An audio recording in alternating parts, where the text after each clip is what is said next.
Assalamualaikum warahmatullahi wabarakatuh. Salam sejahtera bagi kita semua. Om Swastiastu, Namo Buddhaya, Salam Kebajikan. Nah, sobat edukasi, kali ini kita akan mendalami materi pembelajaran kita tentang senyawa karbon, khususnya pada asam karboksila dan ester.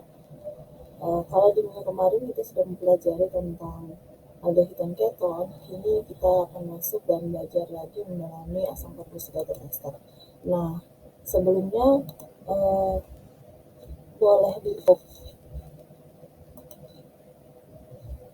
struktur molekul asam karboksila dan ester.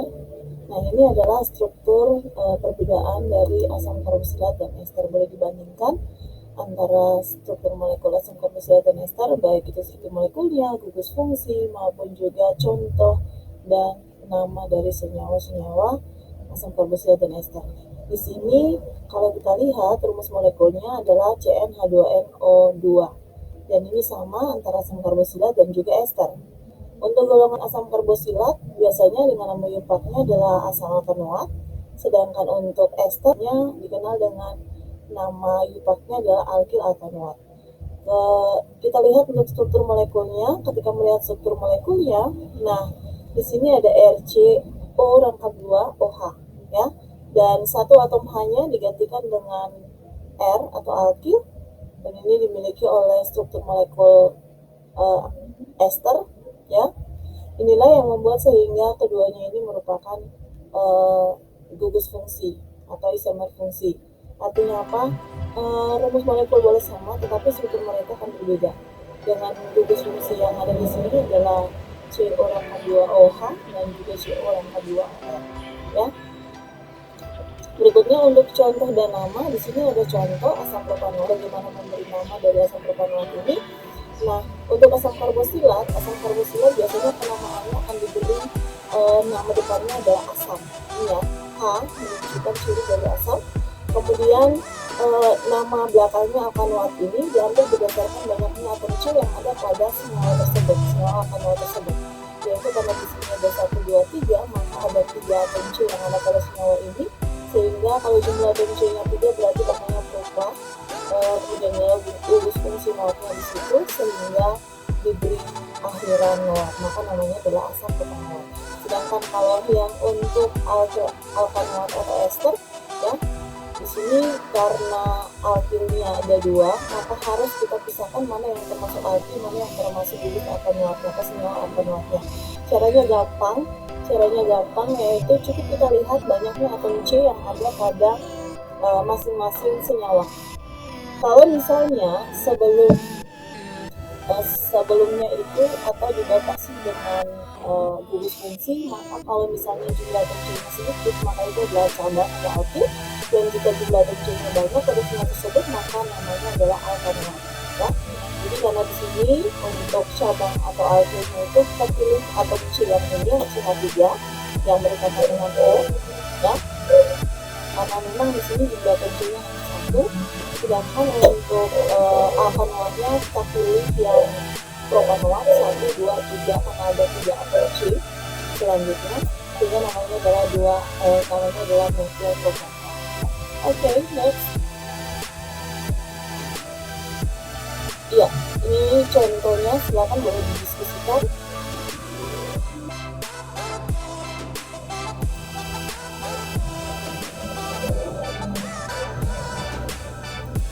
Berikutnya bagaimana dijelaskan bagaimana nama daripada senyawa tersebut. Nah, sekarang coba kita melihat bagaimana dinamakan kedua senyawa tersebut ya. Oke, kalau untuk asam karboksilat maupun ester keduanya itu sama. Yang pertama kita harus menentukan terlebih dahulu mana yang merupakan rantai utama yang terpanjang atau rantai induk. Nah, rantai utama atau rantai terpanjang itu harus merupakan rantai terpanjang yang mengandung gugus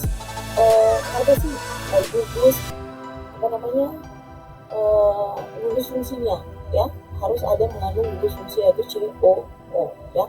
Kemudian kalau kita sudah menentukan rantai terpanjangnya seperti apa, kalau ester kita akan membedakan mana yang alkil, mana yang alkanoat. Kalau yang asam karboksilat kita akan membedakan mana yang merupakan alkanoatnya, karena H-nya itu menunjukkan nama dari asam Ya, setelah kita menentukan rantai terpanjang atau rantai induknya, yang berikutnya adalah kita harus memberi penomoran.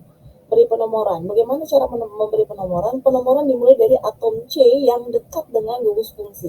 Ingat ya, penomoran dimulai dari atom C yang dekat dengan gugus fungsi. Nah, dengan demikian, apapun yang berada di luar daripada rantai induk kita kategorikan sebagai cabang atau alkil. Sehingga bagaimana menentukan nama cabangnya? Nama cabangnya itu kita menentukan sama. Kalau misalnya satu atom C, berarti namanya adalah metil. Kalau dua atom C berarti namanya metil. Karena sesungguhnya alkil adalah senyawa alkana yang kehilangan satu atom hanya, ya, kehilangan satu atom hanya. Oke, dengan demikian bagaimana kita memberi nama cabang? Tadi sudah, kalau satu C berarti namanya metil, kalau dua etil dan seterusnya. Tapi kalau misalnya cabang tersebut ada dua atau tiga, ya, tiga cabang yang sama. Misalnya ada 3 metil di situ. Kita tidak perlu lagi untuk mau menuliskan metil, tetapi kita akan menggantikan dengan memberi awalan di depan nama cabangnya. Misalnya nih, karena ada 3 metil di situ, saya tidak perlu terus metil, tetapi saya cukup menggantikan dengan memberi awalan di jika 2, tri jika 3. Jadi kalau misalnya di situ ada metilnya 3, maka ditulis adalah trimetil. Kalau misalnya namanya ada metil, ada etil, maka harus sesuai dengan urutan abjad, yaitu menyebutkan etil baru metil. Jangan lupa etil nomornya berapa. Jadi nomor cabang, ya, nomor atom C yang ada cabangnya, baru nama cabangnya apa, baru nama alkanoatnya, ya. Itu untuk ester. Oke. Nah, sekarang tentukan begitu juga dengan asam karboksilat ya. Kemudian kita menentukan nomor cabang. Tadi sudah menentukan nama cabang sudah. Jangan lupa untuk beri nomor juga pada nama cabang ya. Tadi sudah ya, berikan nomor. Jadi di depan namanya itu harus ada nomor. Kalau misalnya 33 metil, misalnya heksanoat, maka langsung ditulis di situ. Ya, maka tulis di situ adalah 3 metil tiga dimetil, berarti di atom C yang ketiga tuh ada dua cabang yang namanya metil, ya. Oke. Selanjutnya ini adalah sifat-sifat fisik dari asam karboksilat dan juga ester. Boleh diperhatikan dengan seksama. Kalau wujudnya, ada ini sifat fisik, ya, wujud, titik didih, ada titik leleh, kemudian kelarutan, daya hantar listriknya. Nah, bagaimana dengan wujudnya? Pada temperatur kamar, asam karboksilat yang bersuhu rendah adalah zat cair yang encer. Suhu tengah berupa zat cair yang kental, dan suhu tinggi berupa zat padat yang tidak larut dalam air. Nah, kalau ester, kalau bersuhu rendah itu berwujud cair encer. Ester yang bersuhu tinggi tengah itu berwujud cair kental, dan kalau yang tinggi itu berwujud padat.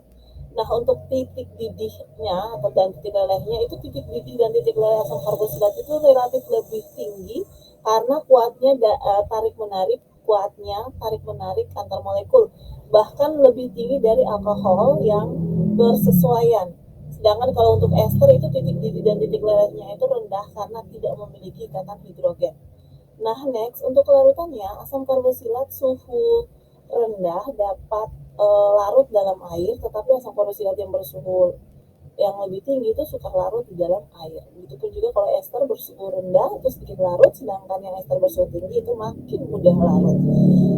Bagaimana daya hantar listriknya? Asam karboksilat dapat terionisasi sebagian dalam air sehingga termasuk dalam senyawa elektrolit lemah. Ya, jadi kalau asam karboksilat itu termasuk dalam senyawa-senyawa elektrolit lemah, sedangkan kalau ester itu bukan atau non elektrolit.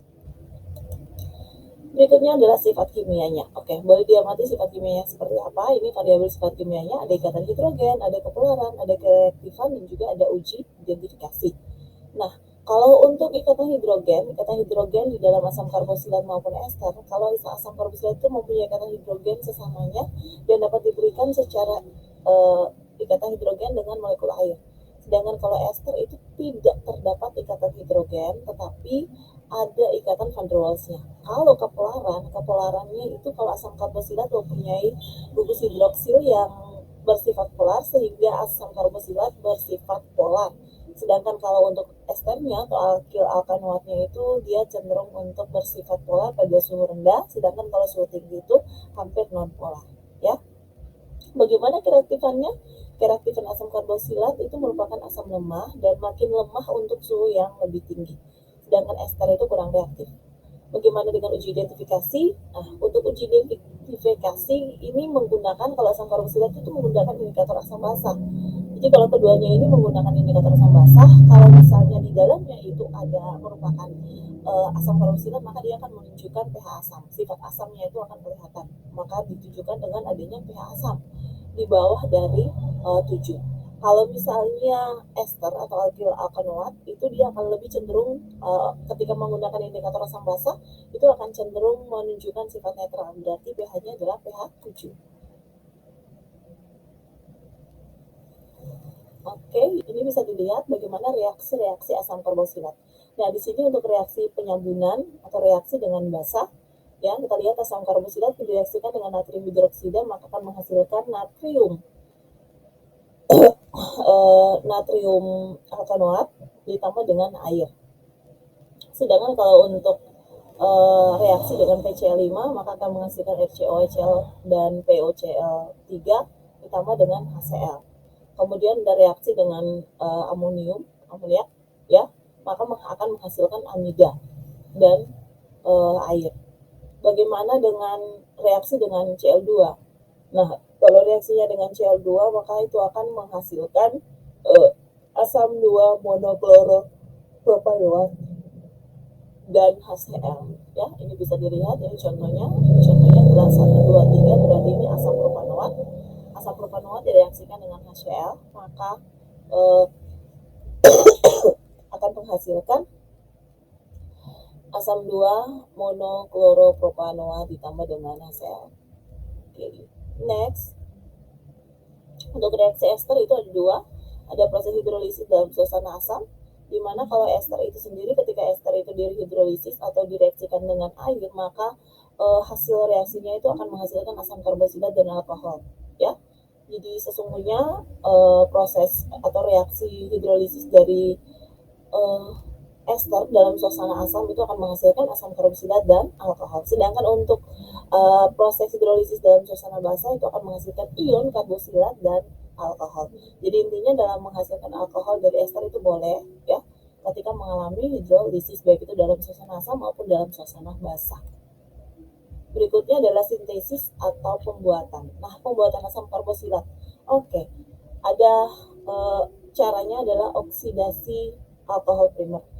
Artinya apa? Oksidasi berlanjut alkohol primer dengan katalis kalium permanganat akan menghasilkan asam karboksilat. Nah, namanya katalis berarti suatu zat yang akan digunakan untuk mempermudah atau mempercepat terjadinya reaksi, tapi tidak akan dihasilkan pada hasil reaksi. Itu yang kita kenal dengan dengan katalis. Ya, dia akan mempercepat reaksi, tetapi tidak akan dihasilkan pada hasil reaksi. Makanya di sini tidak dihasilkan di dalam produk, ya, tidak dihasilkan di dalam hasil reaksi, ya.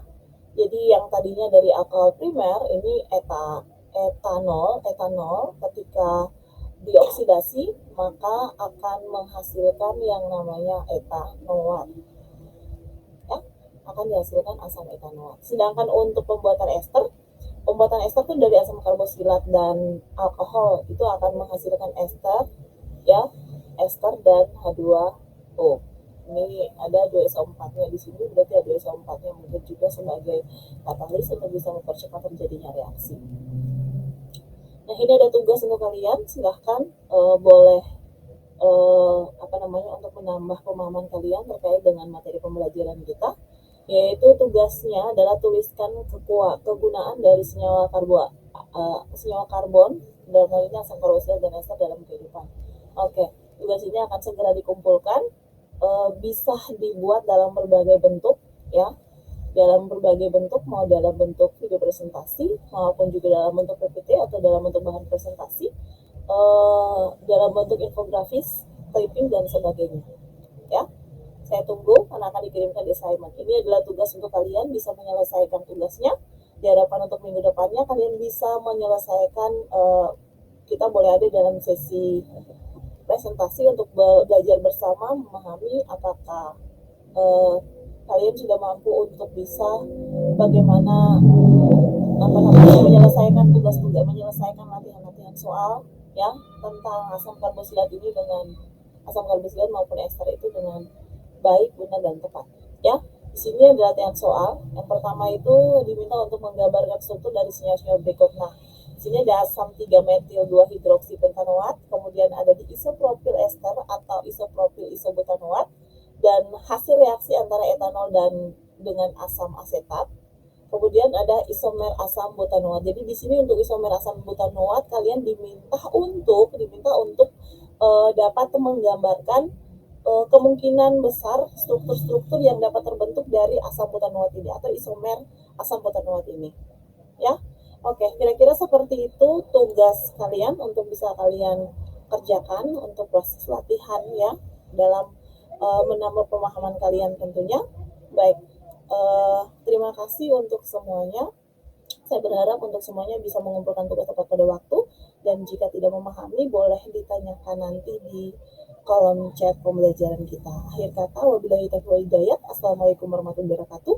Salam sejahtera bagi kita semua. Om Swastiastu, Namo Buddhaya. Salam kebajikan, Rahayu, dan tentunya salam sehat bagi kalian semua. Selamat belajar, selamat menambah wawasan pikir kalian, selamat berjuang demi mengisi masa depan kalian. Sampai jumpa di pembelajaran kita